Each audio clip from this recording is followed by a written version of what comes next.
If you believe that our bus driver must have a decent wage, then we shouldn't do cheap on how much money we spend on them. Hi, I'm Park Byung-jun, the Associate Professor at Singapore University of Social Science.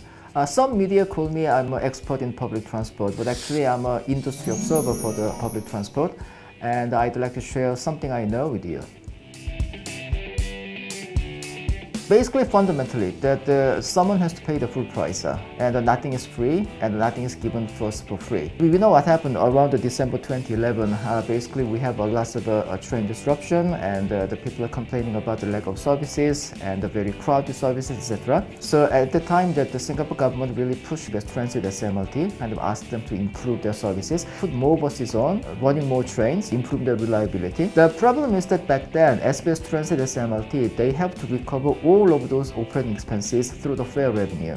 They are limited. When you have about this much amount of the fare revenue, then pretty much that's the only thing you can actually offer. Now they move into the bus contracting model, which is a full-blown operating subsidy model.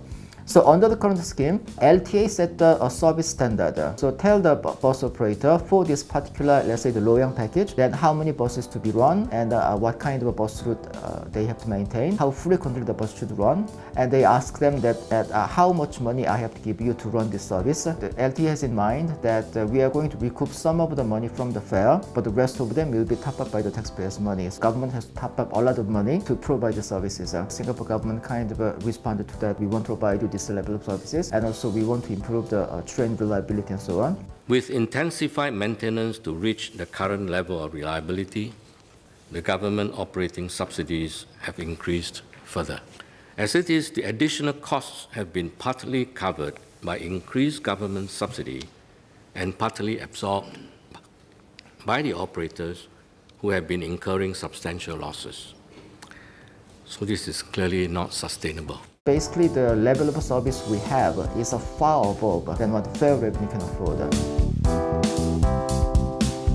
If you look at the breakdown of that number, actually half of them are coming from fuel cost. Actually, the fuel cost is have a huge impact on the total expenses. And also, if you believe that our bus driver must have a decent wage, then we shouldn't do cheap on how much money we spend on them. And when you add up all together, actually there is a genuinely about 7% increase of the portions there. But the thing is that even though they increase the public fare by the 7%, the fact does not change. They still need a $1 billion to top it up.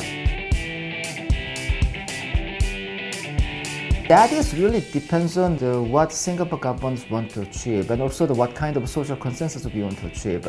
Good services comes with a high price tag, and that's something that we cannot run away with it. And in the end, we have to pay for it for every single dollar we need to have the system. Now there are two ways to pay for it. One is that through the commuter, through the fare revenue. The other one is a kind of express money. So as a commuter, we pay in two different ways. One is through the fare directly. Another one is through our tax. By looking at the operation very carefully, then we can improve the efficiency here and there just a little bit. So for example, we may be able to find a way to improve the fuel efficiency by 2% by doing something else, and also we can reduce the maintenance cost by adopting the more judgmental call, this kind of way. Yes, it's true, we can tweak a little bit and we can save a little here and there. But the fundamental thing is that as long as we want to have that level of services, the frequency, capacity, and reliability, there is no magic bullet.